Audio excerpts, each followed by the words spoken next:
All right. Hi, welcome to NDE TV. I'm Peggy Robinson. Today's guest is Marie Bates Curie, and you have had spiritual experiences and a near-death experience, correct? Correct. Now, did those lead you into becoming a psychic medium, or do you? I was just born this way. It's kind of a strange thing. It's come down through my family, through my grandmother, my paternal grandmother.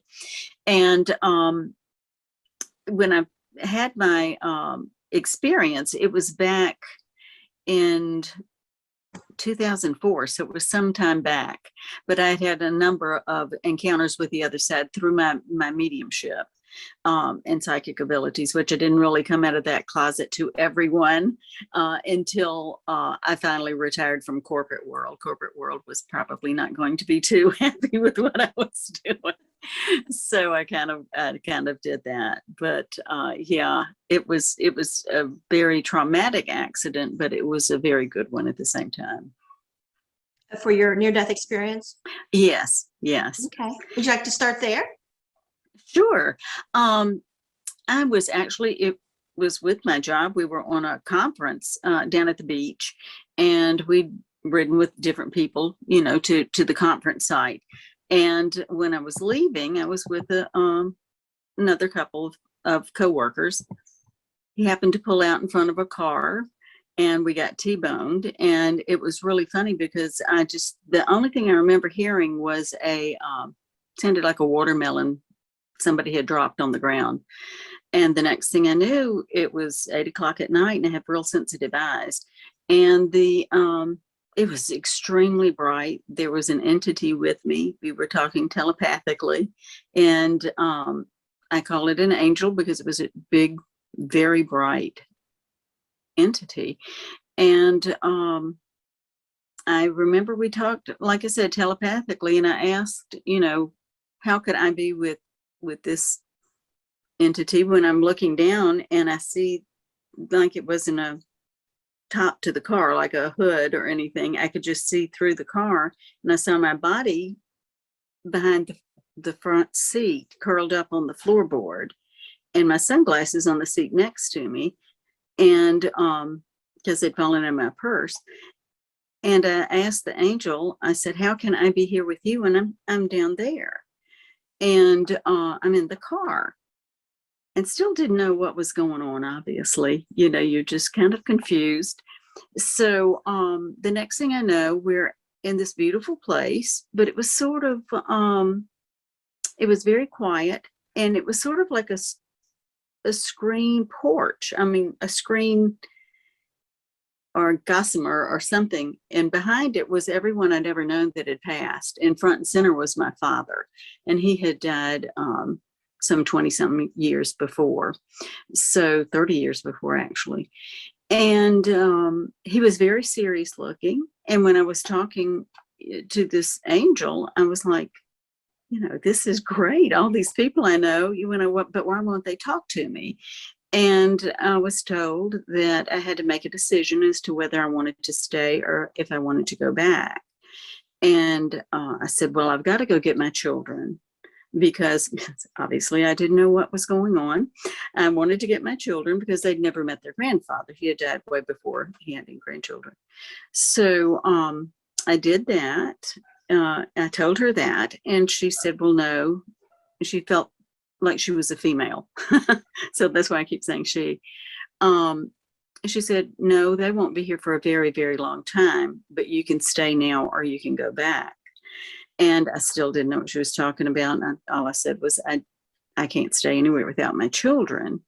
And then it was immediately just a tremendous noise and a lot of pain and a lot of just chatter around. And it was just real heavy feeling, everything. And I couldn't move.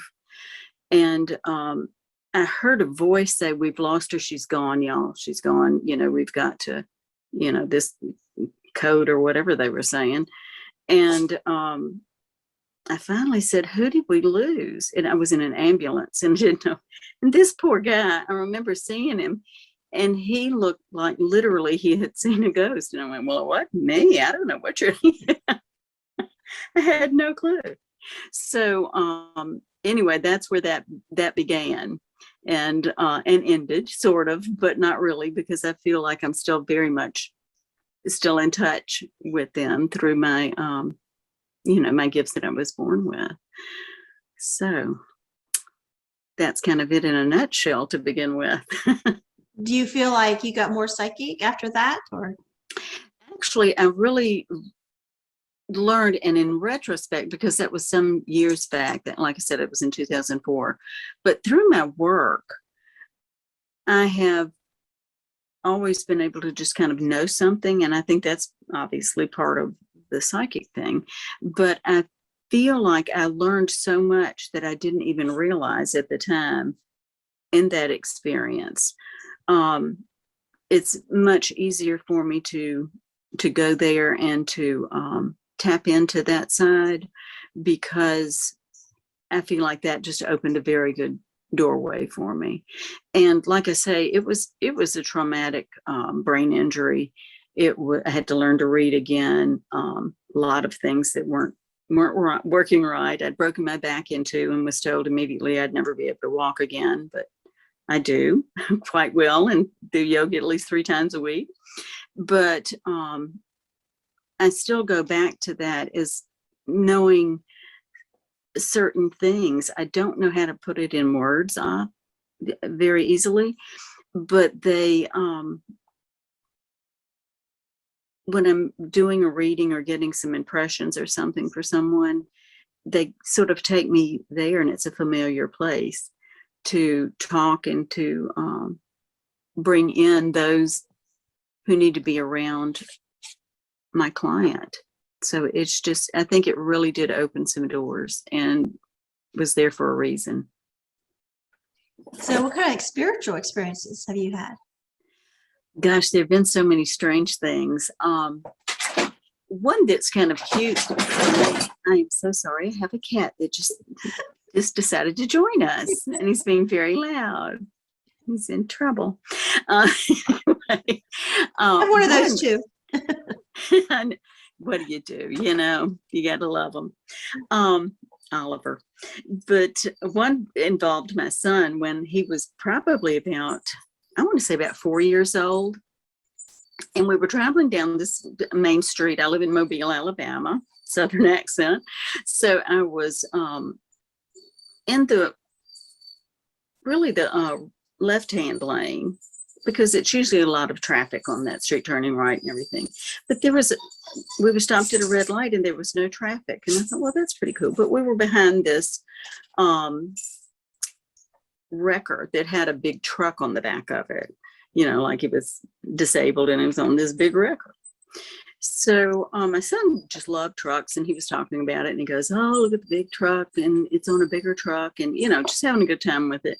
And immediately I heard this voice say, change lanes. There was no one on this street that is a big thoroughfare. I don't know, middle of the day. So I just moved over to the next lane and just pulled up next to the truck, still waiting at the light. The light changed. Tremendous noise.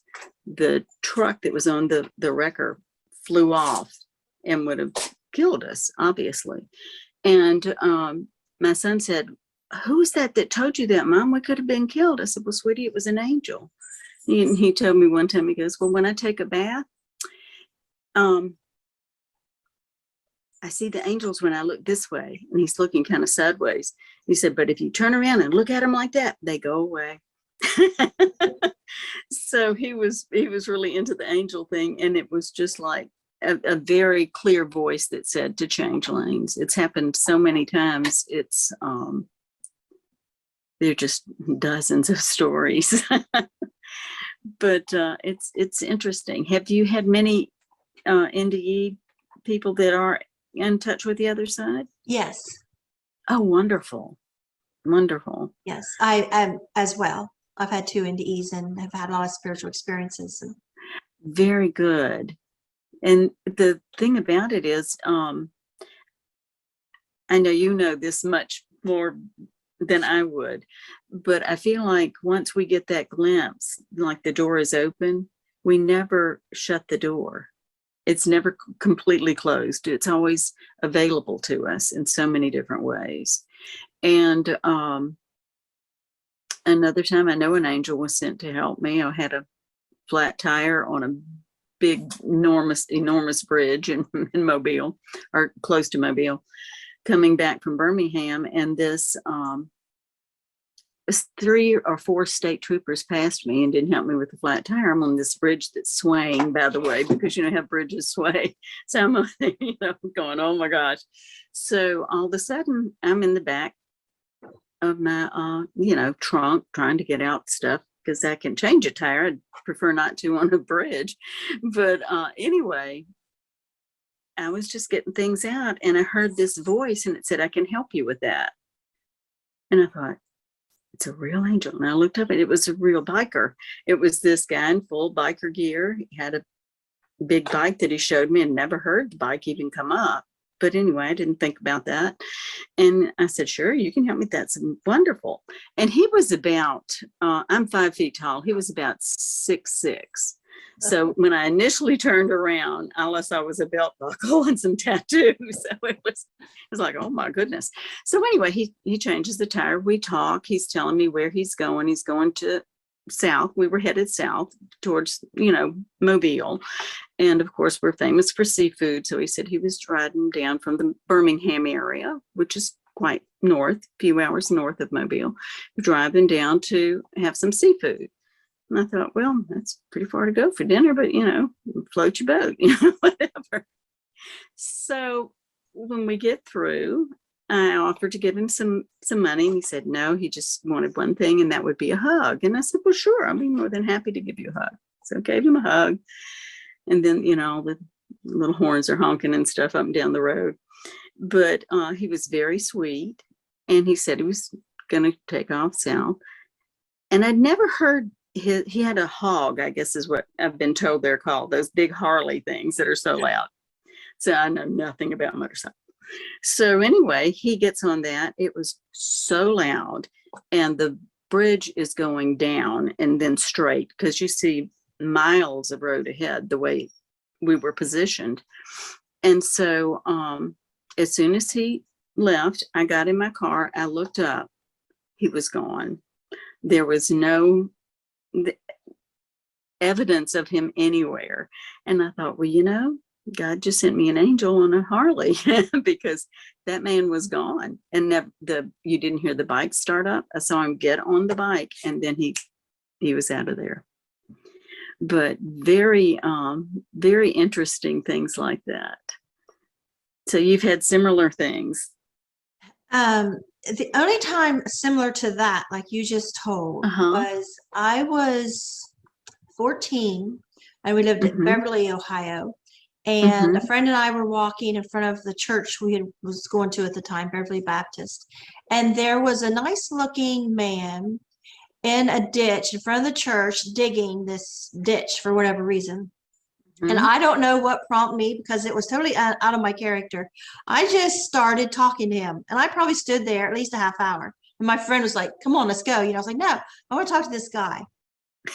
And I bugged him so much. I mean, I asked intrusive questions, and he never got upset with me, never looked at me like, you're a brat or something.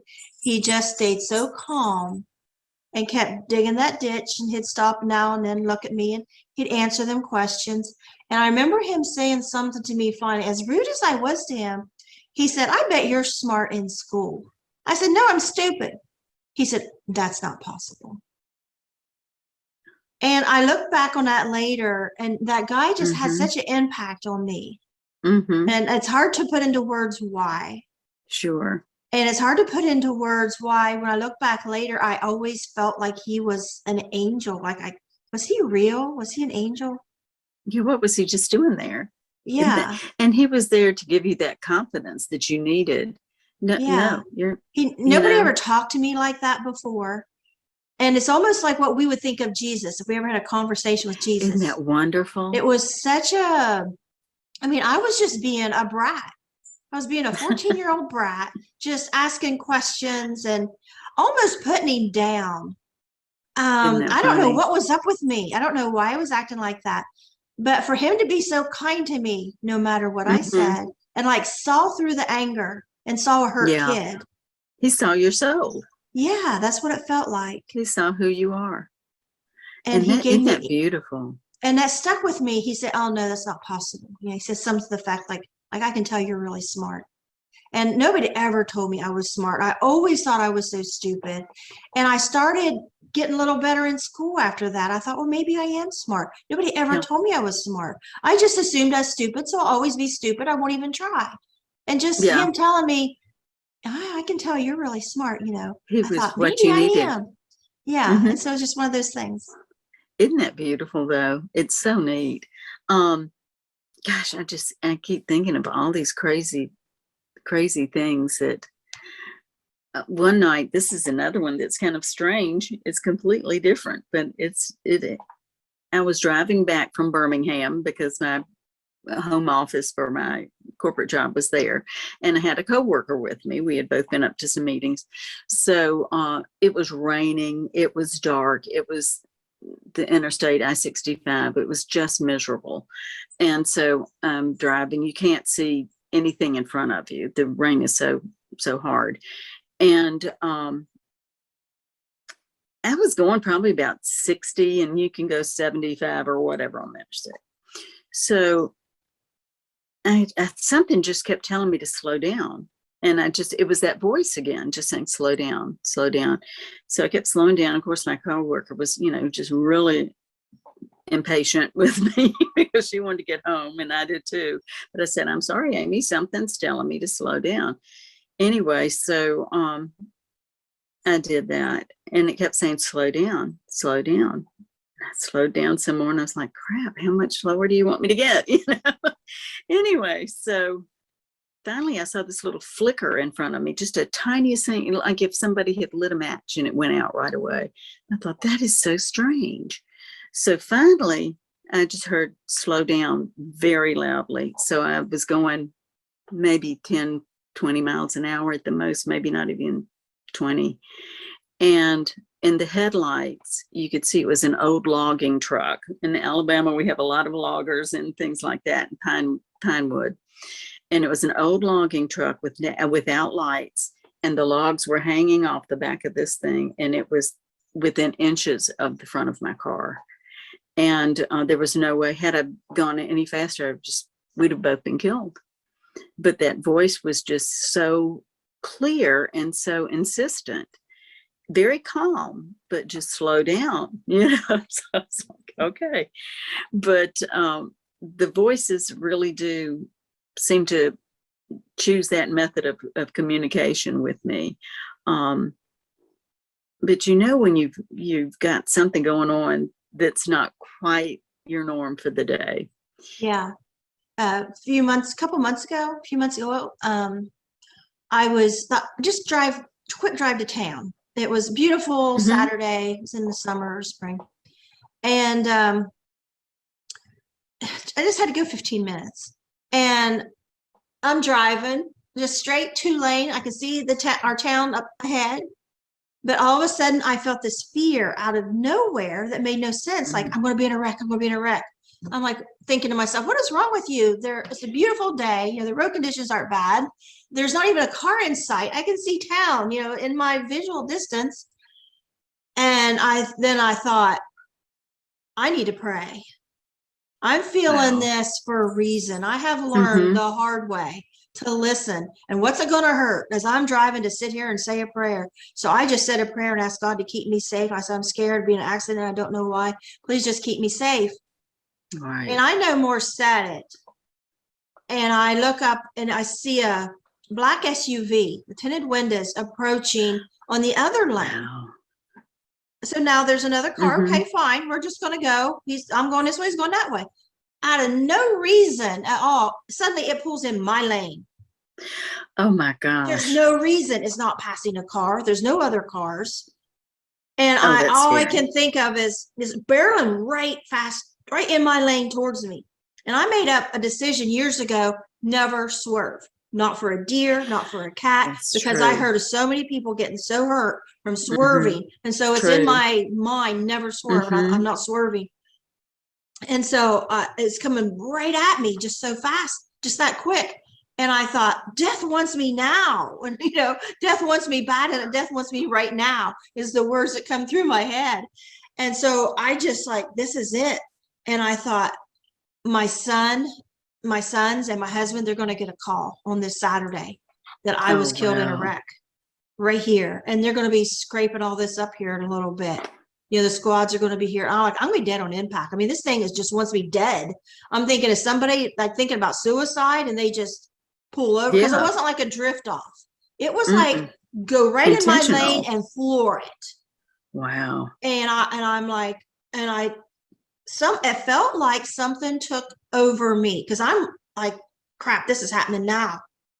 And then I saw my wrist slowly turn to the right, just a little bit, and stop. There was no impact.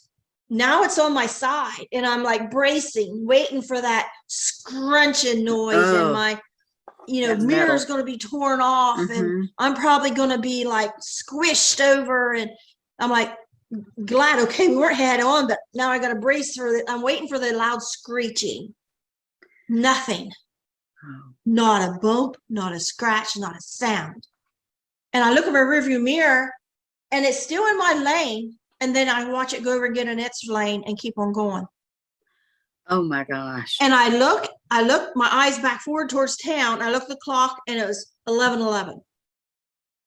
Wow. And that immediately I thought, a friend of mine, Kelly, I was getting ready to do her podcast like the next day. And we had every technical issue we could have had when we did it prior. And I thought it was funny because the video had stopped at 1 hour, like 11 minutes, 11 seconds or something like that. That so when I is seen so that fun. 11:11, I thought, I didn't die today because I got to do her podcast. I immediately thought of Kelly. But you know, numbers and signs, they're everywhere. And that's what I tell my clients a lot. I said, you know, trust them, because they're gonna be showing you stuff, you know, their loved ones, because that's obviously most of the reasons why. I mean, they have questions about their life and things that are going on and want to get some guidance from the other side. But 9 times out of 10, they want to be in contact or know that some loved one on the other side is okay. And so many times they will send signs. I'll say, the one sweet lady, I told her, I said, you're going to start getting lights that flash on and off, flash on and off. And she said, oh, okay. You know, because that sounds like, oh, you're going to find coins. Well, I don't diss anything, because when they're showing it, they, like you see it in spades, you know, it's right there. So I'm telling her this. And so we talked a lot. She was very emotional. There was a lot going on with her. And so I said, yeah, just watch for the flashing lights. And she had just moved into a new apartment in a new city. And the next morning I get this video from her. She said, you're not going to believe this, watch. She walked into her room, with her living room from her bedroom. There were still boxes there. She had a lamp plugged in, but it wasn't turned on. And so she walked into the room, and it started blinking. And she thought, well, maybe there's something wrong with the bulb. I'll just unplug it. So she unplugs it. Well, it's still blinking at her. And then she said, and I think it was her grandmother or whatever, and she said, Granny, is that you? And it just started like it was talking. And it went on. She videoed it for the longest time. I was like, yeah, this. And every time she would talk, she would stop. And then it was like the light bulb was having a conversation. And when it stopped, she would start again. So the energy is just all around us. And the ones on the other side are right there. I mean, they are right there. I've seen them up there on my NDE. But the thing about it is, it's the wrong frequency. You know, us as little mortals, as humans, we aren't able to see the frequency that they're living in right here next to us. But they're always around us. They always want to help us. They will. One time I was driving, we lived way up in the country back in the day when I was married to my ex. And I had 2 children I had to get to daycare. I worked in a bank downtown, so I had like a 45-mile drive. And so I'm going on my normal little route up in country roads, and the main artery is closed. There was a huge wreck or whatever, so they detoured us. And I had never been on this road before in my life. I was like, I have no idea where this is going to come out, but it's the only thing I can do. And I knew I had to be down at my office by 8 o'clock because I had to pick up some papers and drive them over to an attorney's office across town before 8:30. So I had to get the kids to their daycares. So I was like, what am I going to do? I don't even know where I am. How am I going to get back on my road? And I said, God, just send me a sign. And I was asking, all the angels, everyone, my people in spirit, y'all send me a sign. I've got to find out where in the world I am. Time's a ticking. I'm still in this. And I thought, I have no idea. I don't know. I might wind up in another county, another city. I have no clue where I am. I'm just driving and I'm getting, more and more anxious. So finally, I'm just going, God, please send me a sign. I don't know what's going on. All of y'all, I'm talking to you. Y'all know I need help. Oh, it's just on my last nerve. So I look up and I'm in a right turn only lane. And I'm like, I ask you for help and I'm not paying attention. And here I am in this right turn. I don't know where I'm going. This is right turn to where? And I thought, well, I might as well see if there's a sign around. And lo and behold, there was a street sign and it said North Catherine Street. And I went, you've got to be kidding. 2 blocks up North Catherine was South Catherine. And that was my child's daycare. And then never been on this road before in my life. So I got there, got to work, did everything I needed to do. But, they were very patient with me because I was getting ugly. But they just had me going and just even had me turn into that lane. But they're always around. Have you had encounters with spirit? That makes me think of, I've told so many different my stories before. I don't want to repeat the same ones, but it makes me think one I haven't told before is one of our oldest adopted daughters. She had a lot of mental health issues, and she ended up spending the last few years before she turned 18 in what they call Buckeye Boys Ranch. It's like a mental health facility. Mm-hmm. And when she turned 18, then she come back to us. I picked her up when the day she turned 18. Caseworker picked her up from there, took her to a homeless shelter. And so I went and picked her up from the homeless shelter and brought her home. No, and it wasn't going to work out because she just, she can't work out in a family setting. And so, so we had her here, and she was here for a while, and she took off. But anyway, so one day, before we brought her here, it's like I have trouble sequencing things. So she had called me. She was at a payphone at a gas station in Chicago, and I'm in Ohio. Wow. And she said, can you come get me? I'm pregnant. And can you come get me? And she was pregnant by a guy that her friends had fixed her up with, who just got out of prison for armed robbery in Chicago. Oh my gosh. And so she needs help. What a train wreck. And so I'm like, okay. So I called my mother-in-law. Can I borrow your car? Because my van was on its last leg. Nope. Call my mother. Wow. Can I borrow your car? Nope. So I had no choice. I had to take that van, and one of my daughters went with me and to Chicago. And she gave me really bad directions. I really didn't know where I was going. I drove all night, and my daughter's like snoring. She's supposed to be helping me with the maps back when we used maps. Yeah. But back before we had cell phones, maps, Quest and stuff. And so I had no idea where I'm going, and I'm driving, and I had no sleep all night, and I just keep driving, and my vehicle's sounding funny. And I'm all of a sudden, I feel like I'm in this time warp because I think I just drove past this house where I grew up in, and it's only an hour from my home. And I had drove for hours and hours. I'm like, I don't even know where I am. I don't even know what year I'm at right now. I'm just lost. But I got to get this girl. I just got to help her. I can't leave her at this gas station alone. And I just kept driving. And I pulled in a gas station. I looked at my paper. I was there. Oh my gosh. And I'm Isn't like, it I don't know funny? how this happened. There she stood. She came around to the van. Like, I have no idea how I got here. How it happens.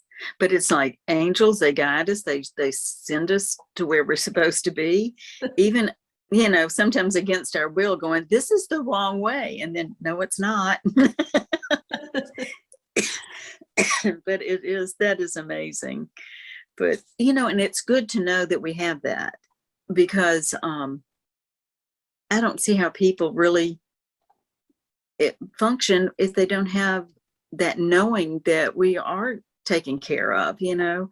And of course we have normal problems like everybody else does, you know, but still we have that knowing that they are there. They're just trying to help us in any way they can.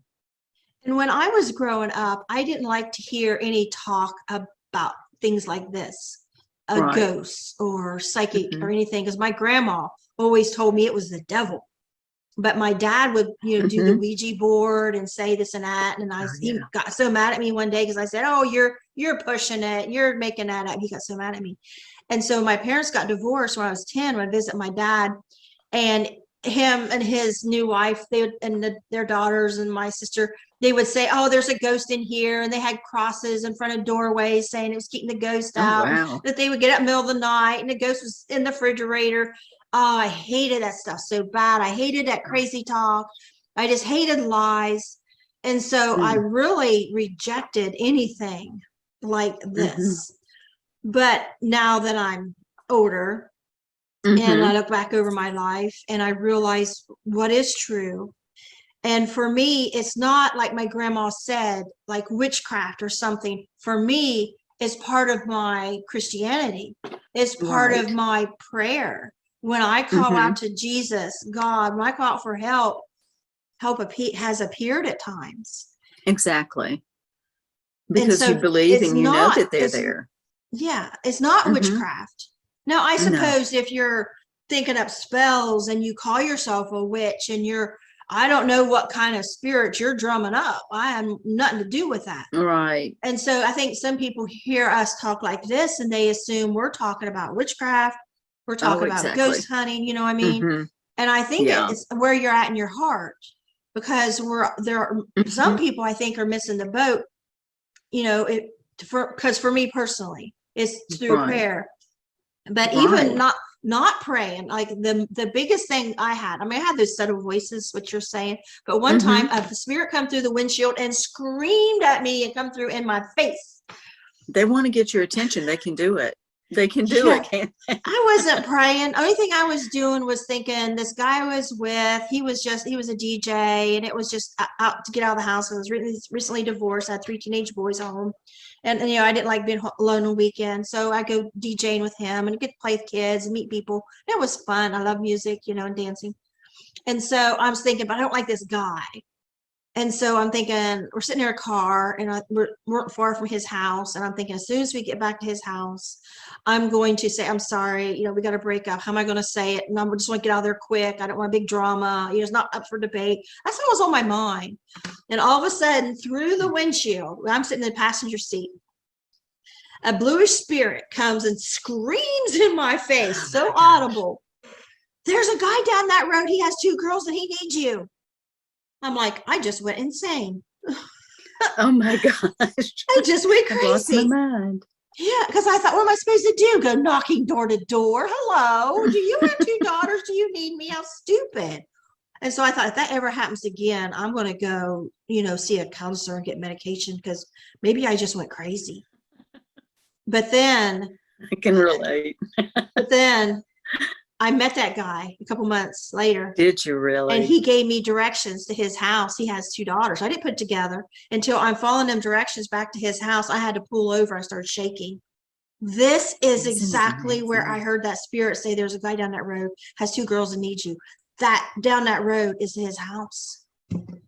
Isn't it amazing? And then when you look back over certain situations, just like you did there, and sometimes it may be a week or so later and you're going, oh, if that hadn't happened, then all of this wouldn't have, something bad happens, but they're right there with you. And I'm talking to them saying, why is this happening? What have I done to make this situation, whatever it is? And then if things didn't unfold that way, then the magnificent stuff down, 2-3 days later, a week later, wouldn't have been able to unfold. So it's really funny. They know what they're doing. It's just, we have this little human mind that just, we're conditioned to see and think of what we see and feel at the moment. We don't have that perspective that they do. They're just, hang on, it's coming, very calm.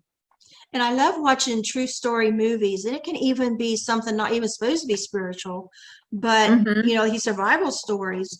And then a lot of them, you'll end up hearing saying, something told me. Yes, get up, you're exactly go right. that way. And there they are rescued, something like that. Or a girl being told, do not make him mad, and being shown what he had done to girls in the past. Do not make him mad. Oh yeah. And it's really strange. When I was in my mid early to mid 20s, I was accosted within 18 months by, I want to say, 8 different men. I was very small. I'm 5 feet tall. I weighed maybe 100 pounds at the time. I mean, it's a while back. But at one time I was leaving the bank where I worked, and it was dark outside, and because it was, this time of year when it's dark early. So I could see in the glass, it was dark outside, but it was like a mirror. I could see behind me, and I saw this very tall, big man coming down, and I was the only one in the hallway going out. And it was marble walls in this bank. And I knew he was coming for me. And something just said, turn around and confront him. Don't try to run out in the night, the dark. Turn around and confront him. So I turned around, and I had an umbrella because it had been raining that morning. And I shook my umbrella at him. I mean, he's like 3 times my size. He's a huge human. And I said, what do you think you're doing? He goes, well, he grabbed me and pulled up my skirt, and that started me getting very upset, of course. And that's when I tried to hit him with my umbrella. And then he started laughing, and I said, what do you think you're doing? And he said, you'll find out. And I said, well, I'm going to go get one of the bank guards right now and have you arrested. And he picked me up with one hand, tossed me. I hit the marble wall and came down, but I wasn't hurt. And he ran off into the night. But there were guys following me in cars, things like this, but I never was really hurt. They would stop me in the grocery store. Come with me, you come with me. I don't know why this went on, but I think it was because I was always very timid. And I think it was a lesson that my soul was trying to teach me, that you can stand up for yourself. You don't have to just go, okay, I'll go with you. But one of them I reported to the manager of the grocery store. I knew him. And I said, there's this dude over here, doing this. And it turned out he had been a pedophile and was trying to get women in the grocery store to go get, he said he had shrimp in his car and he was selling them real cheap, and we need, I'm not buying shrimp out of your car. But it went on for about an 18-month period. And I talked to several policemen, and I said, what is it? And they said, you're small, you're blonde, and you're an easy victim. And I said, well, I'm not going to be an easy victim anymore. He said, no, you stand your ground. You look them straight in the eye. You don't, do anything. And if you're walking down a street or through the mall, we had malls at the time. Don't know how many are left. But he said, you just smile at everybody you see. And you nod your head when, just everybody that passes you. Because if there's somebody tries to do something and you scream, these people are going to have a connection to you, and they're going to turn around and try to help. But it was just, I knew I was protected, each time, but I didn't know the lesson, but it was obviously there. And it took me years before, going back. I was really kind of reclusive after all of that, because I thought, I can't go anywhere, I'm marked as a victim, but I never was victimized. I was very, very fortunate. I was victimized a lot as a child, and then as a teenager, and then when I was first married, and then through the divorce. And when I worked at Children's Services, nobody got beat up by clients but me. Isn't it strange? And it's some sort of something that we're supposed to learn. Has it stopped for you? Have things gotten much better? Yes, I finally, when I was working at Children's Services, there was a man, was a grandfather. He had his daughter who had a baby and his kids and wife there, and they lived in a dirt floor shack, not far from our house. And they took a liking to me because they hated Children's Services showing up all the time. This is back in the 90s, before Children's Services got tough. We were very lenient with people. And I would put clothes and hangers and things in my trunk in case anybody needed anything. And so I had got some stuff in my trunk and gave them. And I was gaining their trust, and they invited me in that home, that dirt floor shack. And once I was in, now it had no electric, so it's kind of dark. You only get the light coming in from the windows, and it was about 4:30. And as soon as I got in there, I realized I was in trouble. I just knew it. Like, crap, the door was at my back. And I thought, you dummy, you learned in college to never have your door at the back, always have an exit. And I seen this little grandson had a cut on his arm, looked infected. And so my natural thing, honey, what happened to you? All of a sudden, his wife, his daughter, mother of that child, and the other kids, grown kids he has standing there, everybody got quiet and their eyes just looked at me. It's like a scene on a wrong turn. No. Yeah, and I thought I said the wrong thing. I could see him looking at me like, you're a mouse in a trap now. And that old man come to me, and he said, he got hurt on this, and he picked up a hatchet. Oh my gosh. And he walked over and put it up, put it on my head, pulled it back, and I thought, the next movement is he's going to sling it in my head, and he's going to bury me in his backyard. He had a junkyard. I'm going to be buried back there. My kids ain't going to know where I'm at. I'm going to be so close to home.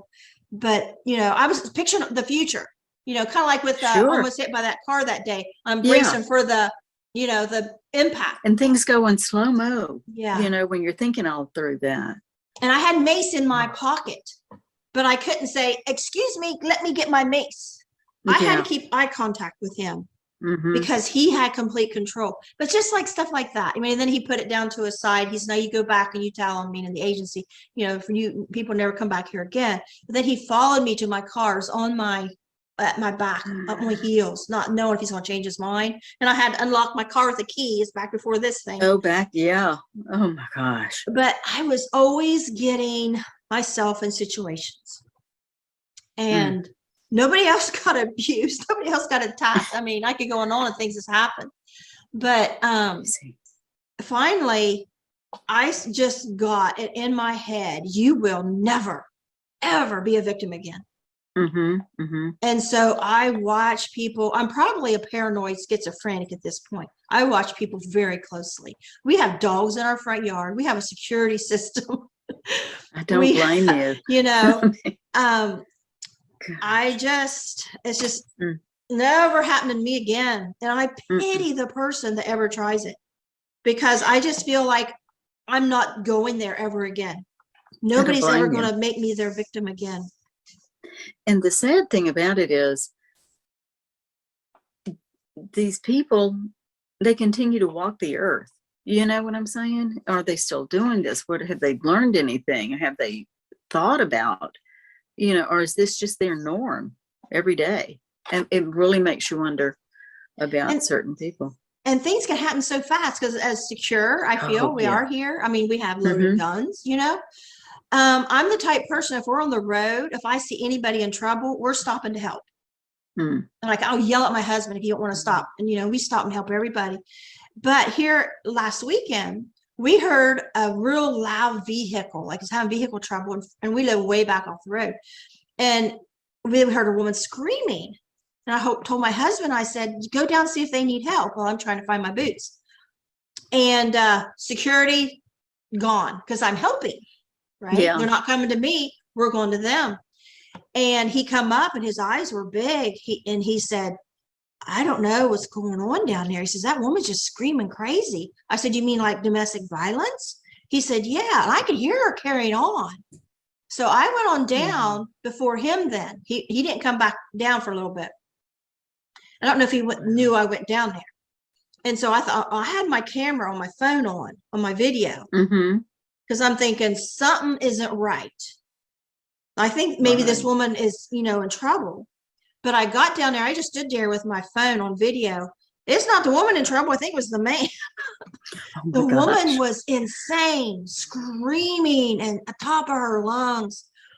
And there was a truck and a car and this and that. But anyway, so my husband, I looked, so holding the camera, he comes through and he's getting ready to go over across the road and help him. I said, Jim, stop. Because my feelers was out. I said, it's not safe to go over there. And she turned and saw me and she started screaming at me because I was videoing. But we didn't go over and help. We could have, you know, we could have went over. We could have got our chain and our truck and pulled the guy so she didn't have to with her car. But I was like, we're not putting ourselves in that. Because you just don't know. And when you get that feeling, you have to honor that feeling for whatever reason. And I used to not honor it. And that's when I got in situations. I imagine, you know, but it's not our fault either. No. You know, one time I was just walking down this road and a guy jumped out of bushes, you know. Yes. I mean, it's amazing how you can just be a victim within a nanosecond. I mean, just doing something so normal that you always do in the grocery store, anywhere, and just going out to your car in the parking lot. It's just a terrible thing. But I think for some weird reason, there's a reason that things happen and we're learning from them to help other people a lot of times, you know, share our stories, let them know that this is really something that's going on and you've got to, you know, be aware and take a responsibility for yourself and where you are.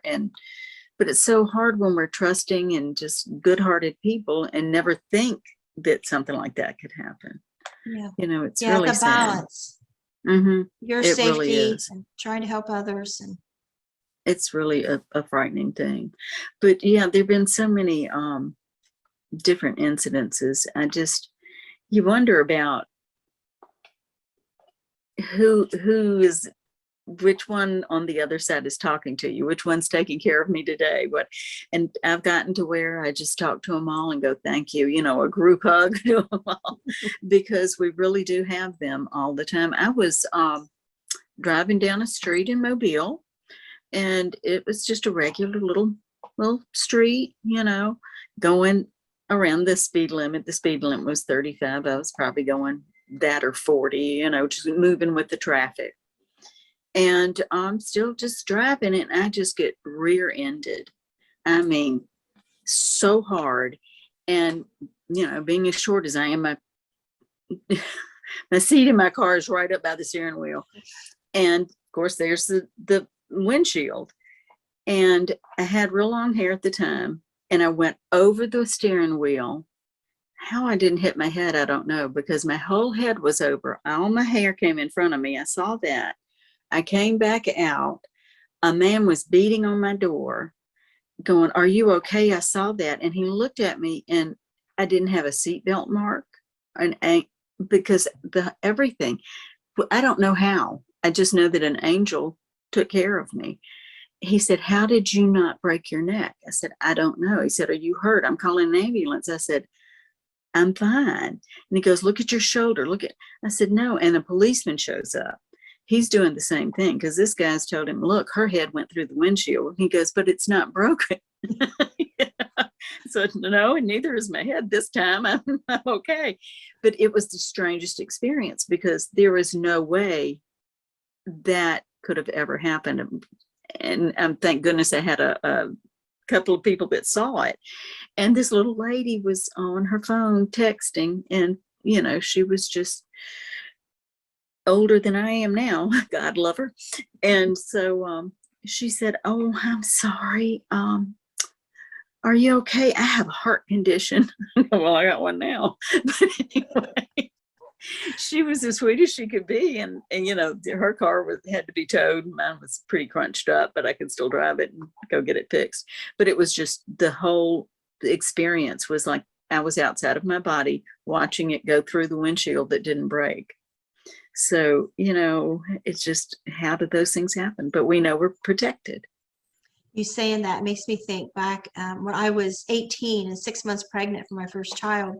It was New Year's Eve, and we had been down party at my ex-husband's husband at the time house, and big Catholic family, and they were all drinking. Of course, I wasn't, because I'm pregnant, so I was designated driver. We were headed to Parkersburg, and I was driving my sister's hatchback little car, and my husband was sitting up front, and my sister and her husband in back. We were headed to their house, and they said, drive through the toll bridge, don't pay. Like that would be funny.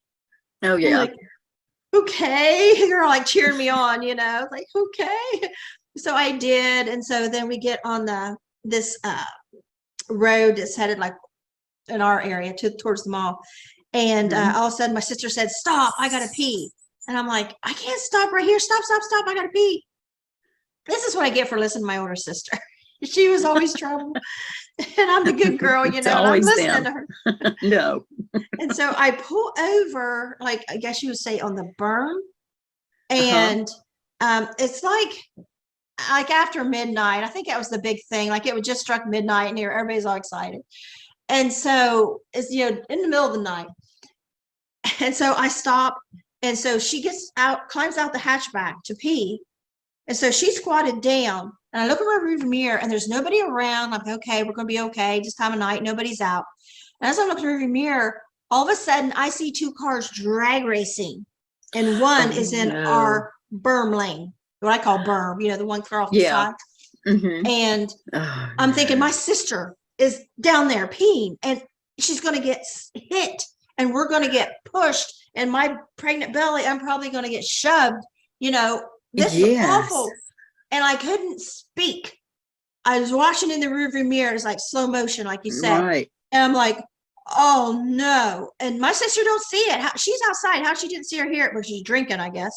And she climbs in that hatchback, and I'm thinking, oh, this is happening now. Kind of like that car thing. This is happening now. And as soon as she shuts it, I can picture all this awful thing is going to happen. It bumps us. And that's it. It like swerved just before it hit us, and it swerved. And so the cops are there, this big accident. And I couldn't let go of her arm for the longest time. The cops come and ask all these questions like, why was you pulled over? Why did this? I mean, nobody got in trouble. They might have. I don't remember, but I know I didn't get in trouble for whatever reason. But I couldn't let go of her arm. I was like, I can't believe you're still here. Can't believe you're still here. Isn't that amazing? And she was just laughing it off. Of course, they was all drinking. I was sober. But I was like, how did she not get hurt? How did we all not get hurt? And that was so stupid. And it just, you know, you look back and think there had to be something that intervened. I was at the University of Alabama, and my boyfriend at the time was at Marion Institute, which was a military school a couple of hours away, but it was all country roads to get there. And so it was a big party weekend at the little military school, and it was very strict there though, so there wasn't a whole lot of shenanigans going on. But anyway, so I was driving back on a Sunday, and real windy, and that's where we have some little mountains, and they just drop off on the side of the road. So I'm just driving back by myself, middle of the day, and I kept hearing somebody screaming, Marie, Marie. And I looked up. I had fallen asleep, and I was just inches from going over a cliff, and I was able to, and no cars around me. And you know, you hear your name called, you know, it's your name, right? It's Yeah. like, who said that? And of course, you know, it was the other side. It was the protectors that are always near us. If it's not our turn to go, not our time, Yeah. they'll figure a way to keep us from having that happen. Yeah. You know, Every day we not get up, today. we don't know. Is this the day? We Mm-mm. don't know. No. Anything And can you can't happen. worry about it. That's the truth. And to have all these, you know, experiences, especially, you know, the near death experiences, we're there to learn. We're there to take what we can from it and use it for the highest good for ourselves and for other people. And then to carry that with us and know that we're here for a reason. But, you know, sometimes we don't think of it that way. It's like, oh, I almost got killed. You know? Yeah, but I didn't, you know, go back around the other way. But it's amazing the number of things, you know, that you can just look back on your life, because I've gotten kind of old now. So when I look back, it's like there have been a lot of things that just, you know, you're not supposed to be here during surgeries and different things. One bad surgery I had was pretty radical. And I was in the recovery area and I couldn't move. They had some paralytic drug in me, and I had a tube down my throat, and my nose was clamped. And everybody thought I was out of it. I could hear and feel everything. I was in pain. I could feel, I could hear. I knew who was in the room. I couldn't open my eyelids. Anyway, so when, you know, it was just strange. I was trying to communicate, but you couldn't. It was awful. And then one of the nurses came over, and I heard her talking to her coworker, and they were laughing and talking, and she turned something off and she walked away. And then the air stopped. I didn't have any air going in, and I was dying. And I was like, oh my God. I said, just take care of my babies, take care of my babies, take care of my children. And so finally, I don't know, I kept praying, and it seemed like eternity. It was probably several minutes. These two nurses come back and they go, oh my God. And they pulled that tube out of my throat and undid the clamps. And they said, don't tell anybody. Don't tell. They still thought I was out. I knew everything that was going on in the room. I remember the man next to me died and his family, all of this. And so I'm telling the doctor the next day, I said, let me tell you what happened. He said, that didn't happen. I said, yes, it did. And I've woken up in several surgeries, and they've all said, no, you didn't. I'm like, how can I? Okay, let me tell you what you said to the nurse. So I start telling him, and he goes, I don't know how you know that, but no, you weren't awake. I'm well, okie dokie. But it's really strange. But those times, again, I made it through. So there has to be some reason. But it's amazing that there's a whole lot more than what we see. As That you feeling know, was probably like drowning. it was very much like what you know about. Yeah. Is just you suddenly just sort of, I don't know if I just kind of gave up or I just relaxed a little bit. And then that's when they came up and pulled it out. And I was like, and they were freaking out. Don't tell a soul. Don't tell a soul. I'm like, well, I'm going to tell somebody. Nobody believed me, but you know. I remember that. I still remember that pain. Oh yeah. And the fear that you just can't move your hands, can't move your body, can't signal anyone. You're paralyzed and underwater where nobody can see you. It's got to be horrible. Yeah, Just absolutely horrible. It's horrifying and painful and alone. I bet you felt like your lungs were exploding. Yeah. Oh my gosh. Yeah. The thought. Yeah. My first thought was, oh, I did the wrong thing. I shouldn't have come out here in the deep. Oh My yeah, brother and you're come always and took trying the board. to believe your, There was regret. blame yourself. Always trying to blame ourselves. And There's that's another regret. thing. We have to trust ourselves, trust what we know, and believe in ourselves, because we're here for a reason. I mean, we're not just here to take up space. We're here for a reason. And you certainly are, to have gone through at least 2 of these yourself. Yeah. And when I was a young woman, I was a real good swimmer. And we were at a lake nearby us, and I've been there a lot of times. And it just kind of got in my head. I didn't have any little ones to watch out for anymore, and kind of, I guess, some freedom. And I thought, I think I'm going to swim clear across the other side, which is way out of the way, I'm going to say cones, but Right. them things Where in you're the supposed water. to be. Yeah. And I thought, I Like think buoys or something. yeah, I remember I was a good swimmer, and I think I want to swim to the other side. Another bad idea. Sounded good And at the time. I thought, if I get tired, I'll just lay on my back and float. Oh yeah. That don't work. Let me tell you why. I found that out. That don't work. When you're out of breath, Right. you can't float because you're Yeah. and to you're float, trying you got to so hard. relax. And I couldn't float. Oh man. And I thought I was going to drown out there. The It's stupidity. a horrible feeling. A horrible feeling. Yeah. Oh man. And you know, Bad ideas can kill you like that. Or somebody else's bad idea. Exactly. And it sounds so good at the time. Oh yeah, that'll be fun, you know. But it just can go south pretty fast.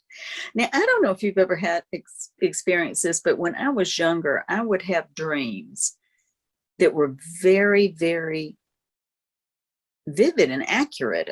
One was we had a beach house because everybody did, just old screen houses down at the beach. It was nothing like beaches are now.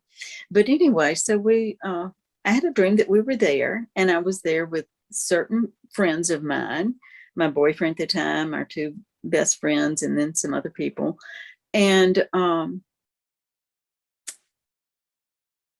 was down on the beach, and I looked up at the house, and there on the porch was my father telling me to come in. And I ran up, and he was with a friend of his named Johnny. And so I ran up, and he said, "You've got to go. We've got to get you. You've got to go home with me. Your brother's been killed in a wreck." And I was like, "Oh my God." So this was this dream, and it was so vivid. I'm like, well, that was awful. So lo and behold, the next day, you know, it was in summer and it was a weekend. The same people that were in my dream, all our little posse, our little gang of folk, we're all, let's go to the beach. Let's go down to the beach. Okay. So we all get in the car, and it must be 6 of us, and we're driving down there. And I'm telling them about my dream the night before. I'm going, yeah, this was weird, because it was all of us, and we were all down on the beach. And they said, yeah, that's weird. And I said, yeah, but my brother's fine, you know. So we're down on the beach. We're looking back, and one of the guys looks up, and he goes completely pale. And I said, what's wrong with you? And he goes, your daddy and Johnny are on the front porch, and they're telling you to come up.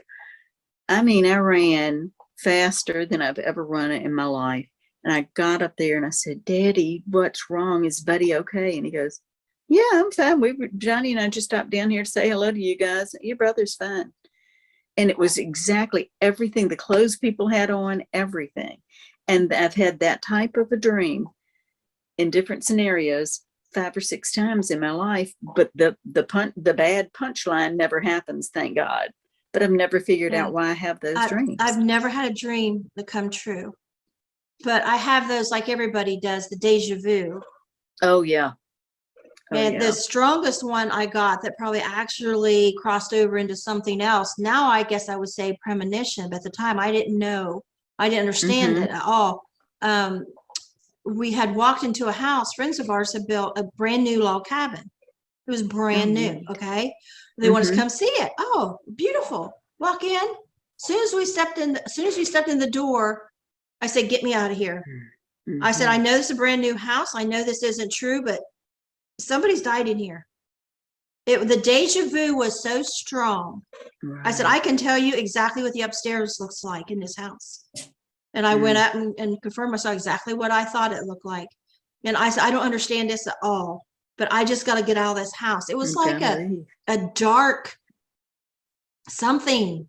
Energy, a dark energy was there, I'm sure. And I was like, I went back to the car, and I know they thought I was weird. I couldn't help it. Oh, I dear. wasn't expecting to walk in and feel that. I was expecting to No. walk in and see this beautiful log cabin, and it was beautiful. But I felt so awful, and it didn't dawn on me till that long ago. That's where so-and-so's relative committed suicide years later. Wow. Isn't that Years amazing? later, though. That's precognition. That's really interesting. And I didn't think, That is I know when the guy committed suicide, and I didn't even know where he committed suicide at. And then it was a long time later, and somebody said it was that house. I'm like, that house? That's it. Isn't that funny? See, we're so one-dimensional here, sort of. We don't realize that there's all these other dimensions that we're in, and even, sounds kooky, but parallel universes that can happen at the same time that we're here. I remember being about 7 years old and in my mother's pink station wagon. It was a Ford. It had 2 doors. It was snazzy. And Sounds like it. we were, it was a 2-door station wagon with sliding windows in the back. I'm old. Anyway, so we were going to the drugstore. And to get there, we had to go up a street that's kind of on a hill at a red light, and then the cross street, and then go up to the drugstore. So I'm in the car with my mom, and she goes at the green light, getting ready to go, and somebody just comes straight across. They ran the red light and nearly hit us, but missed us just by a hair. And she stopped, and she was so scared. She said, we could have all been killed, because my brother and sister were in there with us. And just like that, my mind went, but we were. Those people died, but we're over here now, and we're okay. Everything's okay over here, but those people died, and they went, away. And I don't know why those type things happen, but I just have had that again and again. Yeah. Twice before on that road where that black SUV with the tinted windows I was telling you about happened last summer. Twice before in the last 2 years, weird things happened in that same stretch of road. The first was Christmas Eve, and we were leaving my stepdaughter's house, and I was so focused on my phone as my husband was driving that I didn't know where we were. All of a sudden, the lights outside got bright, and I thought he pulled into a gas station. But we don't have gas stations like a big Flying J where it's real bright. Right. We just have these little, gas Mom stations. and pop shops. So So I'm thinking, how are we at this great big, gas station? Because it's bright, light. And I looked up, it wasn't gas station. It was a car in our lane passing a whole bunch of cars, and their lights was right on us. I looked at my husband, and I was just getting over the flu. He was just starting to come down the flu, and I wanted to drive because he was coming down with it. And he said, no, you're getting over it. I'll drive. And so I looked at him, and I'm thinking, does he know what's about to happen? Or is he so sick that he's like, reaction time is slow? Yeah. I don't think we're going to die right now. And all of a sudden that car, which is impossible, it's like cars don't do this. Do you know what I mean? Right. They have to swerve to get it didn't. It went and there was not even any room in that crowded lane of traffic that he was passing For it to go into. And I thought what you're saying, I thought, are we dead? Did we die instantly? Because we continue driving into our road to come here. And I keep looking at my husband. I'm thinking, are we dead and don't know it? There's no way we weren't hit. There was not a screech of tires, anything. That's crazy. It was boom. And my husband had never experienced anything like that before. And now he can say he experienced something totally unexplainable. And we got home, we walked through my door, and I thought, am I a ghost walking in my house? I just can't believe we were alive. And it's amazing when it happens, because you're just like, but I'm fine. What? But I remember as a child, and I'd never heard of parallel universes or people that, I said, we're just on the other earth and we're fine. These people died. And I'm like, okay. But it was just a knowing, hey, you get these things. But, just every day is such a miracle of things that come together that seem so humdrum. It's just really, it's just amazing. And there's been a lot of accidents on that same stretch here in the last year. And I'm getting really scared of that road. Oh, yeah. It's got, and you probably feel this too, because I feel like you're very sensitive to energies and things, but it feels like that is there's some dark history to that road. I think there was some, maybe even when it was a trail and wasn't a paved street, you know what I'm saying? Way back in the day, but there's some very dark history there and some energies that are lingering around, I feel. I got thinking about that road, and I remembered my ex telling me that there was a rumor that he was killed on that road, and his family was notified. And his whole Wow. family of 12 kids, their mom and dad, aunts and uncles, everybody's at the house. They're all bawling. And then he walks through the door. Oh my God. And it was actually his cousin that was killed. Wow. And So they thought it was sad. him. And it's just Isn't like, it I hate that just- road. I don't blame you. Just go carve another one out of somewhere and go use that walk, but not on that road. That is strange. But places have a memory, they really do. And it's just, and sometimes there are energies that are stuck or just kind of still around. Yeah. I don't go to the dark side. I don't work on anything that's not in the white light of God. I'm very specific about that. But you do get these feelings about certain things. But this is kind of funny. I don't know why I thought of it when I said I only work in the white light of God, which is true. I do. I meditate and pray before I meet with anyone. So it will be, a good day for them and their messages. But I have had 2 different clients. Now, this is out of about 1,500 readings I've done. I've had 2 different clients, 2 different spectrums. I mean, wouldn't be in anything connected about them. Nothing. This one's one way, this one's a whole. One was very humble backgrounds. This other one's this, misgot rocks from the right side of the woods, or whatever you want to call it. Anyway, each of them in their own time have come to me and asked me to cast spells on their exes so they would get a divorce. Ooh. I'm sorry. I hope they're not watching this and get a divorce, but it just cracks me up what people will ask me. I'm like, what, cast a spell? I'm sorry, you got the wrong girl. Well, Wow. can't you do that? No, I really can't. I had to block them both because they kept calling about me casting spells. I'm like, baby, I don't do that. I'm not a witch. But it's no offense to witches, but just, We're good it's not my witches. gig. Exactly. We got to be a witch. That's right. But it is funny what you'll come up with sometimes when people, they just expect something and it's like, no, not me. Crazy. I was on a podcast here a few weeks ago, and someone said, well, why don't you kind of like what you're doing? Mm-hmm. And because I have this little thing I learned, induced after-death communication, Dr. Alan Bakken. I don't know if you've heard of it, but he has this little technique, and I got the book and I read it and I tried it on my husband and it worked like a charm.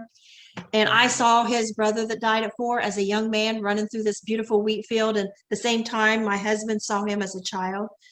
And wonderful. So, and it was verified because the guy I saw looked Indian. And I couldn't believe that he would have a dark-skinned brother. His family, they're so white, and his mom and dad so prejudiced. And in the black and white photos I've seen of his brother, I didn't ever think of him being dark-skinned. Yeah. And so I said, was he more dark-skinned like Indian? She said, yeah, he was. His family has crystal blue eyes and white skin. And this guy, dark brown eyes and, darker skin like Indian. And she's, yeah, he had dark brown eyes. And so I wouldn't have known that. But I see him as a young man. So I'm talking about that on a podcast, and someone says, well, why don't you do that? Or maybe I even said, no, I know what it was. I said, well, I've had friends say, do it with them. They want to connect with their mother. They will connect with their father. And I said, because I felt like his brother followed me around after that. And I said, and I don't want them following me around. And because my ex-mother-in-law, after she passed, I felt like she was following me around, and I don't want that. Like any involvement I've had with someone from the other side, I feel like they're there all the time, and I don't want to deal with it. Yeah. And so I was saying that, and I heard in my inside my head, as I said that, they're already there. They are. They're around us all the time, you know. I will tell you this may be helpful for you. When I really started, well, of course, as a child, I would see things, especially at night, you know, they would come in my room. I'm a little kid. And I could remember before I was born where I was and what happened. I would get out of my body at night and fly around the house. I can remember going into the living room and being up by the ceiling in my spirit.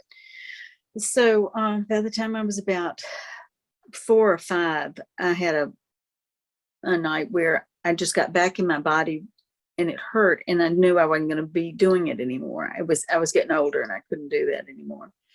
But I kept seeing things and feeling things in the bed, or, you know, and I'm sure they were just trying to say, hey, you know, let's chat. And, you know, we've got some information or whatever. But to this day, I sleep with the light on. I never turn off a light in my bedroom, and it's crazy, but I'm fine that way. But it was just that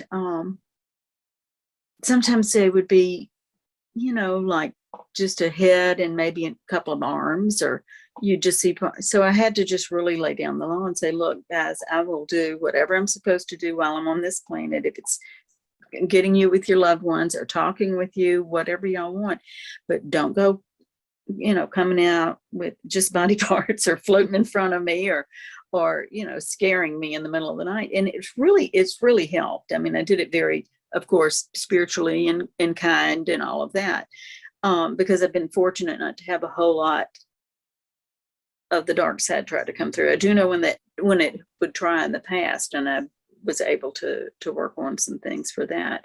But to really just say, okay, I know you're here, but don't do this to me anymore. And another thing they'll do too, and this may speak to what you were just talking about. I was in a conference with my corporate job. It was about 500 of us in an all-day meeting conference hall, and speakers and all these speeches going on. And it was coming up time for a break, you know, to go back, powder your nose, you know, get a drink of water, 15-minute break.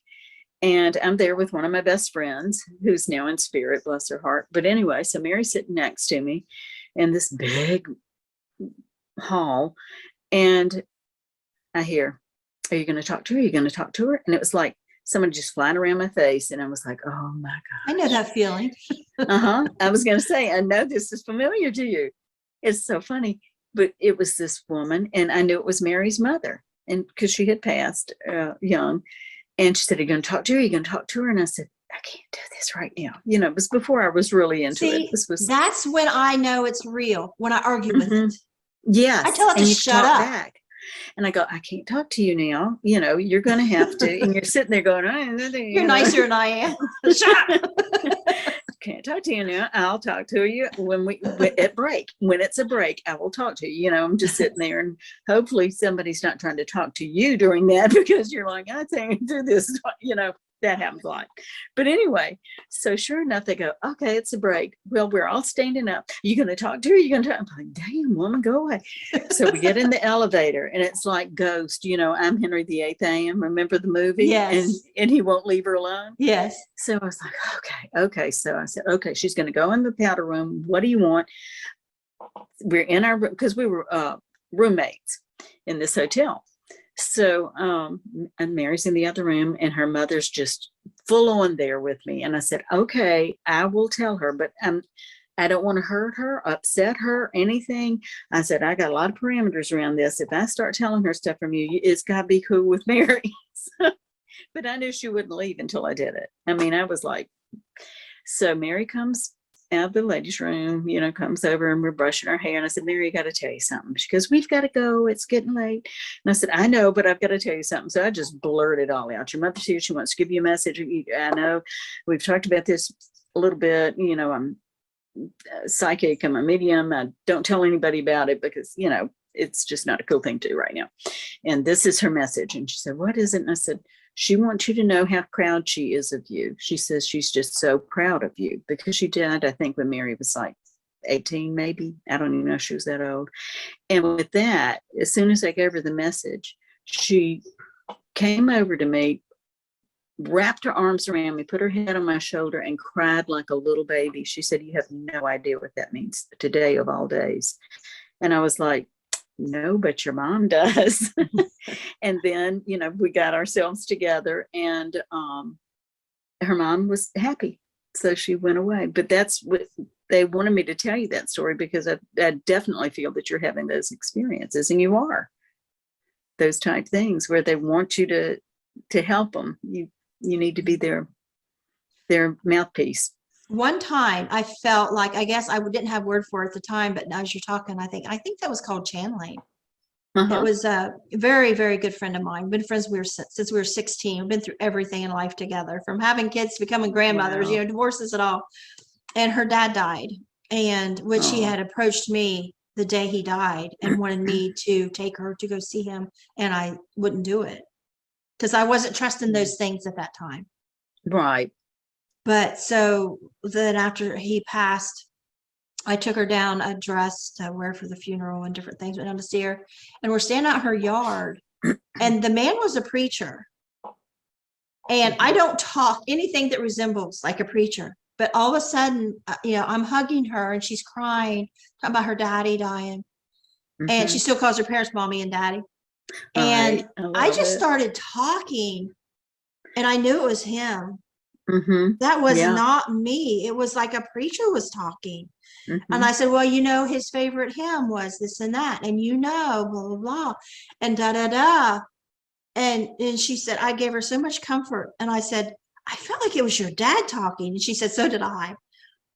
Isn't that wonderful, though? And I never put the word channeling, but I think, is that what channeling is? It's like when they're... Yes, very much. And the thing is, everybody experiences things just a little differently because we're humans and we have our own way of communicating. But basically, that's exactly it. I mean, you know, it's not your words, you know, it's not you're thinking this up to say.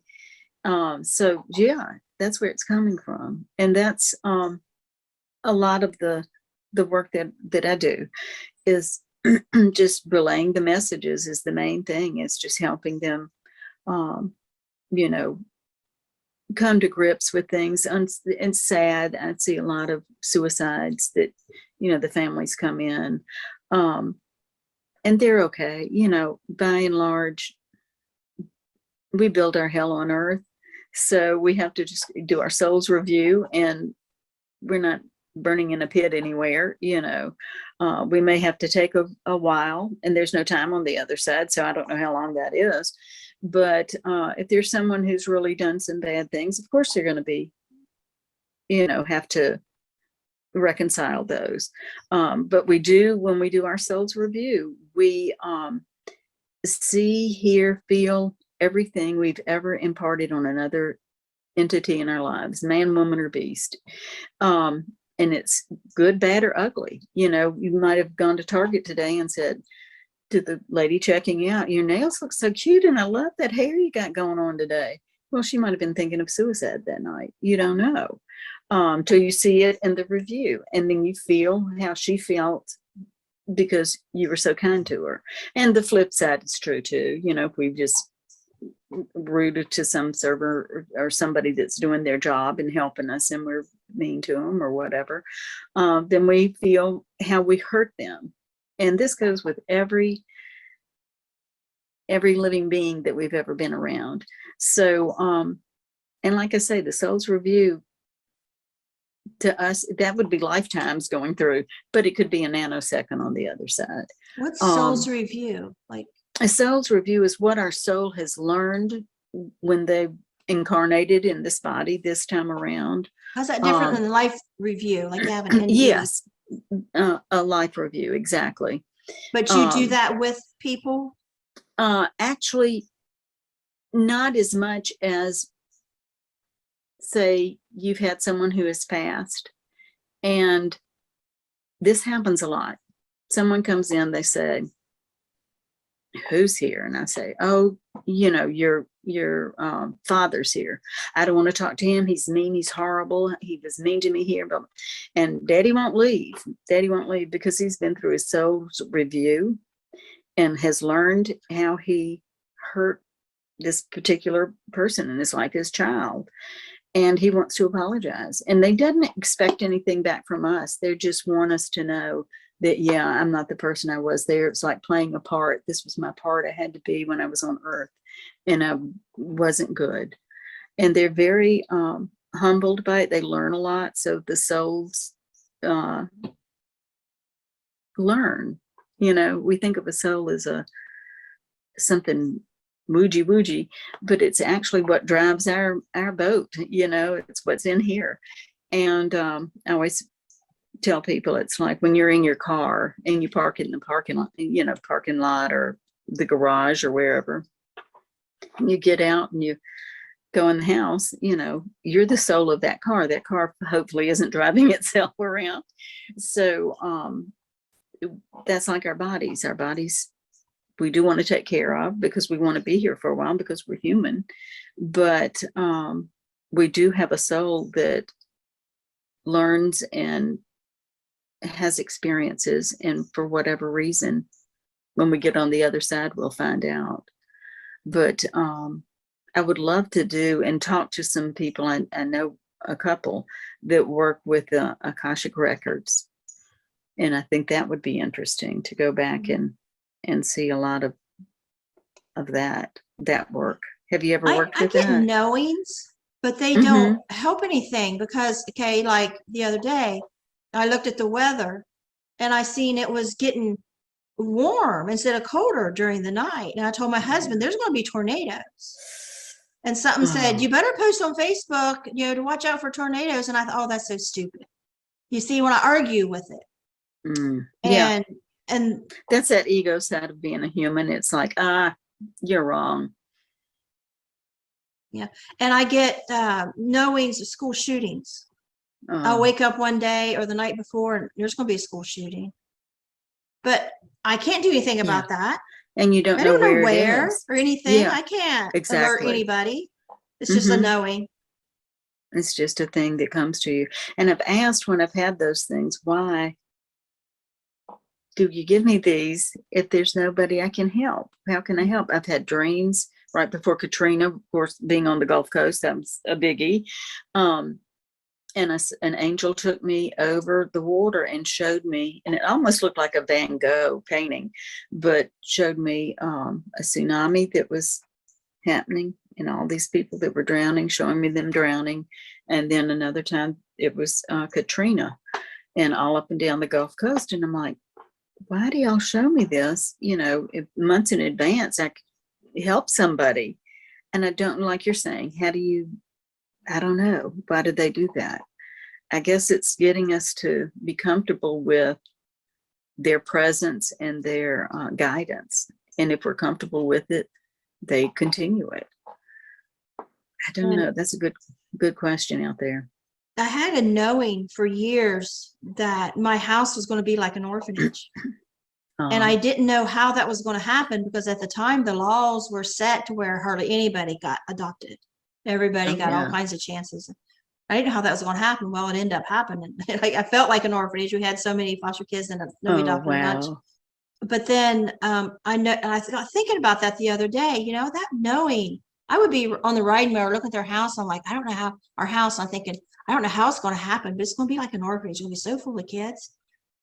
And then it dawned on me the other day that I get that knowing all the time about our house in the last 10 years is my house is going to be used for some natural disaster for a lot of people to stay. Wow. And it's like, it just keeps telling me all the time, get ready, get ready. Now you need to have this and this, that you need, this huge kitchen. Okay. Don't throw away all these clothes because somebody's going to need them. Don't move because you're going to need this big house to help people. And it's just like a knowing. And it's just like, kind of like with the tornado and the school shooting, it's like it's just a time. It's just letting you know that there's going to be a time. Yeah. And I got one a year ago I was making bed. My mother-in-law had just passed. We were staying, taking care of his dad. And I thought the news was on, and I thought, this is before COVID. Well, Oh, yeah. I always thought, I always wondered if I would be alive during like NDEs. And I thought, I guess not, because, I was just getting ready to turn 60 at that time. And I guess not. And then all of a sudden that knowing came. Yes, you will. Isn't And that it was like interesting? something you couldn't argue with, just like when I get the other things. It's a knowing. It's not a maybe thing. It's a knowing. Yeah. And it's like you don't, once we push ego, because we all have egos, because we're humans. That's what humans have. And that helps us cope with things. But it also, it can be our worst enemy. Oh, you're stupid. Oh, you're this. Oh, you're that. It could just be wonderful. Just everybody's unique. But when we can push that aside a little bit and just listen and be open to the other side, they're showing us a lot every day. You can see things even, and like you say, you hear them, they're talking to us.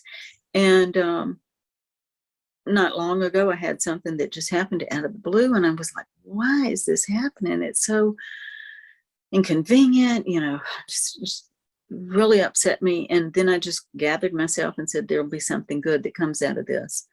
And so I was doing my meditation, and that's all I heard was, you'll see, it's fine, you'll see. And I did, and it was. But it's just, we have to get out of our own way and just accept what they're trying to tell us, because they're trying to help us and use us to help other people. I get first thing in the morning, or when I'm taking a bubble bath, or in those quiet times, I get these sayings. A lot of times I'll post them on Facebook and I'll take them off later. But today it was, the worst thing you can have is everything. That's interesting. And I'm like, Very hey, good. that was pretty good. It's kind of like Yeah. something I didn't come up with. It's like it comes. Sure. It says it to me. I couldn't come up with that. And that's really smart. Whoever you are, that was really smart. The worst thing you can have is everything. And I meant to post it on Facebook because I thought, I like that very saying. good. That is good. That's, very wise. And that's the thing is, when you've done this for a while, and like you've been around having these experiences, when it's not you, when it's some other entity talking to you or using you, teaching you something, getting you to help with something with someone else. But it's very comforting, and after a while, and you just, you can trust it. Right. That's the thing. Learn to trust it. Like, it's just, even last weekend, that woman screaming, normally it's like, oh, we gotta go help somebody. But something was saying, do not approach her. And I had my camera on video. I don't usually put people on video, but I thought something's going on. And I stopped my husband, do not go over there. Because there's something more than our little. Yeah. And she wanted me to turn my video off. She was screaming across the road at me. And I wasn't that close to her. She seen me. And I was still on my property. And she says, you need to stop filming me. And I said, no, I'm on my property and you are on my neighbor's property and he's not home. Oh, wow. And then the man that was with her, he was real nice. He said, my car's messing up and she's going to pull me. He said, could you please stop filming because it's just making it worse. And I thought, it's making her worse. Yeah. This was like domestic violence on him. She was screaming and screaming and screaming at the top of her lungs at him for the longest time. That's sad. That is so sad. There's a lot of just the domestic violence, the stuff that we don't know about that goes on. It's just hard, and you want to rescue people, from the situation, but sometimes they're not ready to be rescued. Like him, maybe it wasn't his time. Yeah. I just felt like if we would have crossed that road to help, we wouldn't have been safe. Yeah. I don't know what would have happened. We were not safe around that woman. She was insane. Well, that's a scary situation. And the thing too is we have to trust our gut. You know, that's that knowing that's telling us what to do or not do. Yeah, we go, Protecting oh, us. I'll be all right. We're not listening. Right. And just listen to what it says.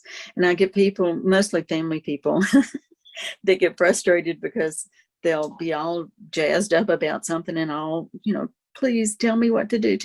It's going to be okay. They're sitting there. Who's sitting there?